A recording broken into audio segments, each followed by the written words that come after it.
Manuel, how would you capture it? Because you are the one who in a previous program made this connection to the Crusades and to this very strong Christian fundamentalist belief also about the Holy Lands. What do you think is essential to understand about Zionism?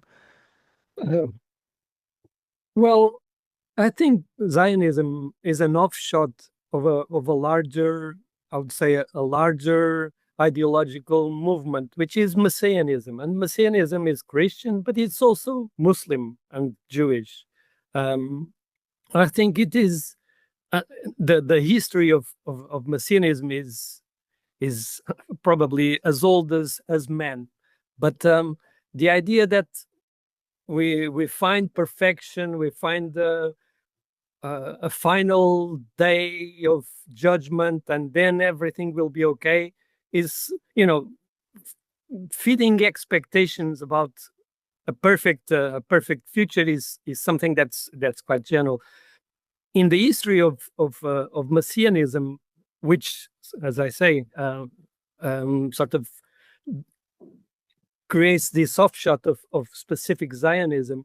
I think we have to go back to, as I proposed before, to go back in history, to the Crusades, to the various movements of in Christianity of finding a way to the end times, and this project has collided very early on with the Muslim apocalypticism, because the idea of the second coming of Jesus is not only Christian, but it's also Islamic. The idea of the second coming of Isa is very anchored in Muslim, has been very anchored in Muslim thought. So we have three Abrahamic religions that think of end times and think of a final culmination. And this has created all sorts of varieties. And I've been interested, because I work in the Horn of Africa, I've been interested also in African Zionism and South American Zionism. They bear some relations, of course, with Western Zionism and Israeli Zionism, but they are quite different. And I think we should also introduce these forms of Zionism into the equation, because they don't look specifically to the idea that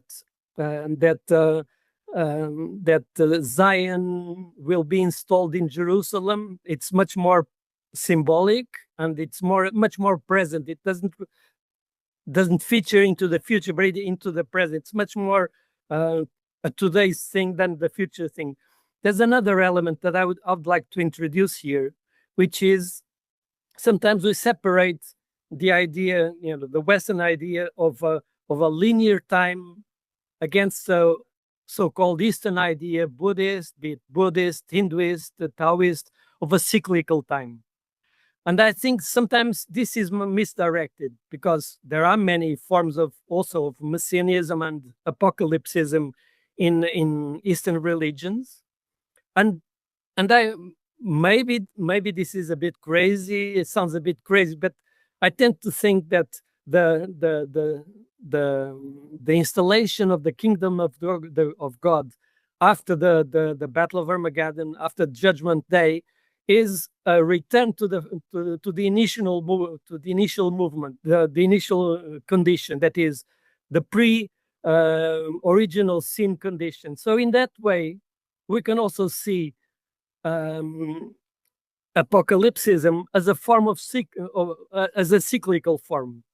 So there is definitely this idea of linearity, but this linearity hides a cyclical form, which is not as pronounced as in Eastern religions. But I think we should also try to think of these ideas of the final times as part of a thinking of renewal.